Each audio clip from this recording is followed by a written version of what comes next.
Voilà, comme j'ai été assez chargé sur mes activités, je ferai le PowerPoint puisque j'ai déjà la trame et je te l'enverrai d'ici demain, je pense, hein. Mais mes activités actuelles sont assez consommatrices et assez chronophages. Pas de souci.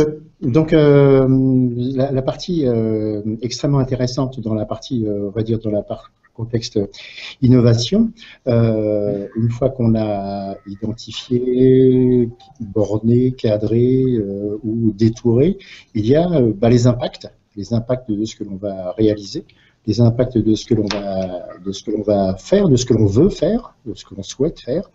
Et ces impacts ont aujourd'hui de multiples axes sur lesquels il faut effectivement se pencher sans que ça soit une contrainte forte sur l'imaginaire dans notre innovation. Donc les impacts, ils seront au nombre de 4, on va dire. Il y a 4 grands points que je souhaite aborder. La partie sociétale, mais on va dire la société et les gens. La partie environnementale, qui concerne, au-delà des aspects écologiques, d'autres aspects. La partie économique, très importante de toute façon dans tout projet d'innovation. Je suis relativement bien placé pour le faire, puisqu'en tant que directeur de projet, on est forcément amené à réfléchir sur les impacts économiques de tel et tel projet. Et les conséquences à grande échelle de cette innovation. Est-ce que c'est un produit extrêmement limité, ou est-ce que c'est quelque chose une idée que l'on veut diffuser peut-être mondialement? Voilà, donc c'est les grands thèmes que j'ai abordés. On va aborder le premier thème qui est le thème sociétal. Donc, ce que j'ai, notre innovation, mon innovation, est-ce qu'elle concerne les gens? Est-ce qu'elle concerne des entreprises? Est-ce qu'elle concerne les pouvoirs publics? Voilà, elle concerne qui? Et est-ce qu'elle concerne qui en quel, on va dire, volume? C'est-à-dire, est-ce que c'est quelques personnes qui se situent dans une pièce pour pouvoir les aider à mieux gérer leur quotidien, ou est-ce que c'est pour la commune, pour aider le maire et les représentants de la commune à mieux faire vivre cette ville? Est-ce que ça concerne les entreprises pour les aider à être plus efficaces, plus productives ou autres? Et où est-ce que ça concerne le pays tout entier, puisque peut-être, à la limite, soyons relativement fous et on peut avoir une innovation qui impacte beaucoup de gens. Donc il faut se poser la question à savoir quel va être l'impact de ce que je vais faire. Est-ce que je vais toucher une population de gens qui sont par exemple en grande maladie? Est-ce que je vais toucher des gens qui sont seuls? Est-ce que je vais toucher des couples? Est-ce que je vais toucher des enfants, des ados, etc. Donc, tout cet impact-là, enfin tout cet impact sociétal, il est abordé parce que c'est la preuve que l'on montrera que l'on a bien identifié la population, entre guillemets, des personnes concernées par notre innovation. Le point numéro 2 que je souhaite aborder aussi, c'est la partie environnementale. Alors, il n'y a pas que le côté écologique de la chose. Il y a effectivement, est-ce que ce à quoi je pense, est-ce que c'est un bien? Est-ce que c'est un concept? Est-ce que c'est une idée? Est-ce que c'est quelque chose de stable? Est-ce que c'est quelque chose de recyclable? Est-ce que c'est quelque chose qui va se détruire au bout du temps? Tout à l'heure, on a vu le cup of tea tout à fait simple et tout à fait intelligent. Et a priori, ça pourrait être un mug qui ne sera pas recyclable, que l'on peut avoir avec soi tout le temps. Mais on peut avoir d'autres produits qui sont peut-être destinés à favoriser la vie ou l'usage de tous les jours, mais à se détruire peut-être rapidement. Donc derrière, qui dit détruire, je le détruis comment? Je mets quoi en place pour justement favoriser son recyclage, son utilisation? Est-ce que j'utilise des matières polluantes, pas polluantes? Voilà, donc il faut un petit peu aborder ça, notamment quand on fait de l'électronique. On se pose beaucoup de questions sur les composants qu'on va utiliser.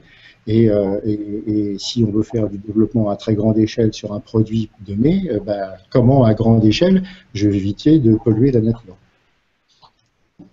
Ça fait partie des éléments qui sont à ne pas oublier dès l'instant où on fabrique du produit. Si je fabrique maintenant des idées, si je fabrique des idées qui tournent autour de la musique que je vais diffuser à droite, à gauche. Est-ce que ce que je vais faire ne va pas gêner les gens?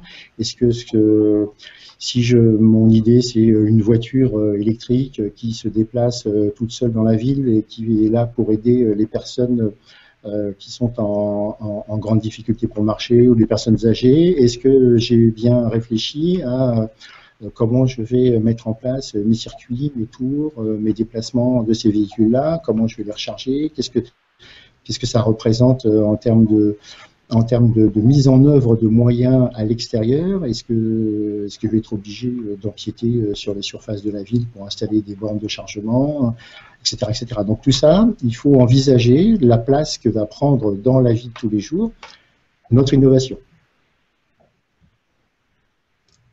Troisième point, qui est le point économique, car là, tout le monde le dira, l'argent c'est le nerf de la guerre, et on a beau avoir les plus belles idées innovantes du monde partagées à travers tous les continents, sans pouvoir les financer, c'est extrêmement difficile.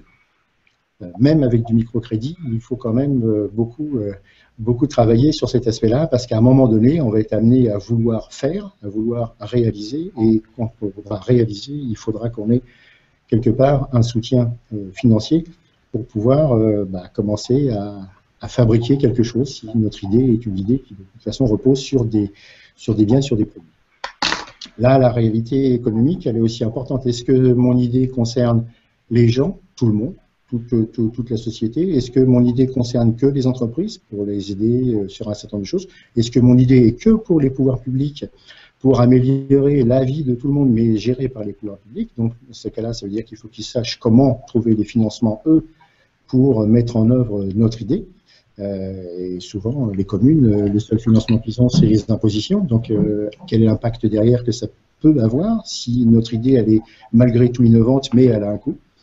Donc, tous ces concepts-là doivent être bien abordés dès l'instant où on veut faire une diffusion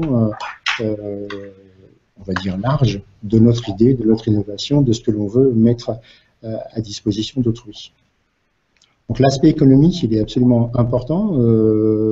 Quand on a une idée, quand on est jeune entrepreneur ou quand on a l'intention de monter une entreprise, la première chose que l'on apprend à faire, le premier mot que l'on apprend à faire, c'est le business plan. C'est-à-dire il faut qu'on construise quelque chose pour pouvoir dire quelque part la réalité entre ce dont j'ai besoin pour faire et ce que je vais faire, est-ce que ce que je fais est viable ou pas. Et malheureusement, là aussi, on a beau avoir les plus belles idées du monde, on va très souvent devoir se battre pour la vendre, cette idée. D'où l'argumentation des précédents collègues sur la partie innovation et la partie extrêmement, on va dire, on va dire imaginative, nouvelle, novatrice, qui rend les gens peut-être plus heureux, en tout cas qui les aide dans leur quotidien. Donc business plan, donc l'économie, il ne faut pas l'oublier. Et un élément maintenant qui est relativement important aussi, le quatrième point, c'est est-ce qu'il y a un impact à grande échelle sur mon idée? Alors les impacts à grande échelle, ça peut être pour la maison, ça peut être pour la commune, ça peut être pour la ville, l'agglomération, pour le pays. On peut avoir des idées de toute nature. Hein. Dès l'instant où on veut avoir un impact à grande échelle, ça veut dire que c'est un bien que tout le monde va utiliser, ça veut dire que c'est quelque chose qui rentrera dans l'usage de tous les jours. Ça peut être effectivement de la réalité augmentée avec le smartphone, ça c'est largement déjà déployé. Ça peut être tout ce qui est aujourd'hui aider à resituer tout à chacun dans ses déplacements, l'aider à aller directement au lieu où il désire aller. Simplement, il suffit qu'il s'adresse à une borne, n'importe laquelle en ville, pour dire tiens, j'ai envie d'aller à tel endroit, tiens, j'ai envie de manger telle chose. Aujourd'hui, tout ça c'est déjà en place. Mais ça nécessite de l'infrastructure et ça nécessite surtout une grande diffusion à l'intérieur d'un pays, par exemple. C'est sûr que ce qui est développé localement dans les villes Bon, je le vois bien dans certaines communes en région parisienne. Ce qui est développé localement dans les villes, si tout ceci est interconnecté et permet aux uns et aux autres de retrouver des services identiques dans des villes différentes, c'est déjà une aide de tous les jours. On a tous appris à marcher sur des escalators, on a tous appris à prendre le bus, quelles que soient les compagnies de bus, quels que soient les escalators un peu partout en France ou dans les autres pays. Et bien, on aimerait bien avoir des services innovants qui soient tous construits à peu près sur le même principe à travers le monde entier. Et ça veut dire derrière qu'il faut réfléchir à est-ce qu'on n'a pas construit quelque chose de trop compliqué, de trop tarabiscoté, est-ce que mon produit à moi pour la France doit être bien compris en Angleterre, doit être bien compris en Espagne ou autre. Et donc si on a cette envie-là, il faut aussi se poser la question sur la reconnaissance du produit et sur son usage à grande échelle, son usage sur l'environnement, si c'est un produit qui va prendre de la place, comme son usage par les personnes qui doivent peut-être apprendre ou appréhender cette nouvelle innovation en matière d'usage au quotidien. Donc ça, c'est vraiment les éléments qui sont très très importants. On est là dans le côté dans le côté pragmatique, dans le côté absolument nécessaire pour tout projet, et quelle que soit la nature du projet. Et c'est un petit peu la dimension, je vais dire, complémentaire qu'il faudra ajouter sur cette fiche projet. Je pense que ce sont des premières grandes lignes. N'hésitez pas, effectivement, à me recontacter si vous voulez un peu plus de précision. Mais voilà, on reste dans le terre à terre. Il en faut. Ouais. À côté du côté éthéré de l'innovation et de la pensée et de la réflexion, il faut aussi penser à ces phases-là. Voilà.